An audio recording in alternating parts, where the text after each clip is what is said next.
the Sunseeker by Forest River, the Mercedes. So as we go around this RV, on the first storage compartment, you're gonna find all the outlets and hookups for the RV. You have the electrical cord with the adapter on it. You have the water hose and the rhino for the drainage for the black and gray water tanks. This is the portable water outlet. This is where you would fill up water if you are going to be dry camping. So this would be a portable water only. Down below here you have your generator. The most important thing to keep in mind is the generator comes with a circuit breaker in it. It's located right next to the on and off manual button here. So you always want to make sure that's on, and you would know if it's off or if the circuit breaker went off when no outlets are working, no AC is working, and no microwave. So if the microwave, the AC, and the power outlets are not working and you check all the circuit breakers inside, it's most likely this guy right here.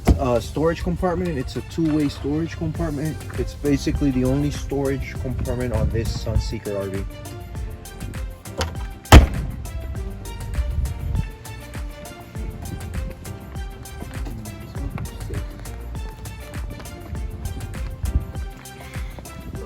On the driver's side of the unit, you're gonna find the black tank flush, city water tanks.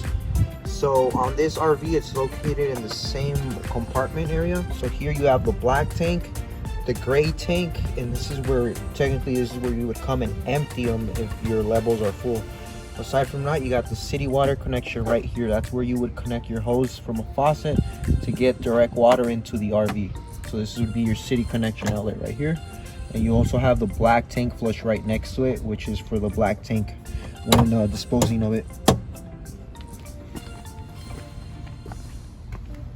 Electrical outlet will be right here. It's a 130 amp.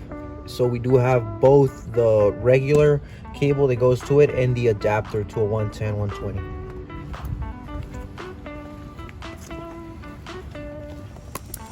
Last storage compartment on this RV will be the propane. This is just basically to refill. The levels on it will be inside. This is just the propane. And the last one on here would be your fuel. Your fuel is located on the side of the door, the driver's door. You just want to open it and pull your little sleeve off. All right. So on this RV, on the entrance of it, you're gonna find just the outdoor lights, which should be a light on the back or a light bar going across the awning, and so that would be for the step there.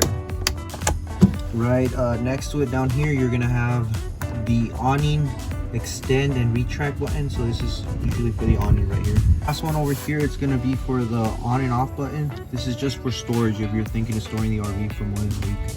This panel, we have the brains of the RV.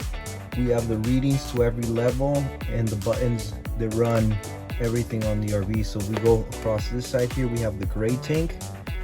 So press and hold, right now it's at empty. We have the black tank, press and hold, right now it's at empty. Got fresh water, it's 1/3. Battery level, it's full. And the last one, LPG, is your liquid propane gas, and that's at 2/3 right now. So the more you use the RV, the more levels in here are either going to increase or decrease depending on what you're using and coming across. So on the gray tank, anything that goes down that one would be anything that goes down the sink or the shower would end up on the gray tank. Anything that goes down the toilet will end up in the black tank. So to turn your generator on this side, you're gonna have this guy right here. You're gonna hold the stop button down till it primes. Once it primes, you're gonna have a little red light turn on right here. That means that it's been primed, it's ready to start. You just hold start. Right below that, we have our electrical, our gas, water, living room lights, and kitchen lights. Electrical water heater and gas water heater. So depending on what you're using or doing, if you're dry camping, I would suggest gas to heat your water. If you have an electrical hookup, then you would need your electrical on. Aside from that, that was water heater. You have the water pump, which helps pump water into the unit on the RV. So if you are connected to water, you don't need to have the pump on. Keep that off. But if you don't have a water connection, you're gonna have to rely on the water pump. Right next to it is the Arctic pack. That's only if you're camping where it's cold and you're afraid the water is gonna freeze in your tanks, you would turn that guy on. Right below we have the slide out, slide in button. What has to be on for the slide? So the brake has to be on. Here we have the fridge. The fridge runs off 3 settings.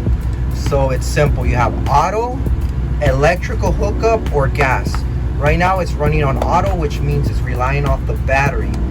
As long as the battery is charged, you shouldn't have an issue on the refrigerator dying on you. If you have an electrical hookup, as long as it's on auto, it will know whether to jump back and forth from a hookup, electrical hookup, to no electrical hookup. You also have a third option, which would be your gas propane. Your gas propane is basically tapping on it, making sure it's clear. Right now, it would be running on auto or electrical. Now it's running on gas. So those are your 3 settings for running the fridge. Right below the stove, you're gonna find your circuit breaker panel.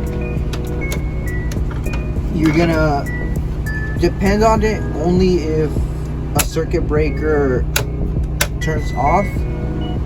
So generally it happens when you connect to electricity. The microwave or the AC might trigger it. So you just have to open this little panel and just reset the breaker, basically.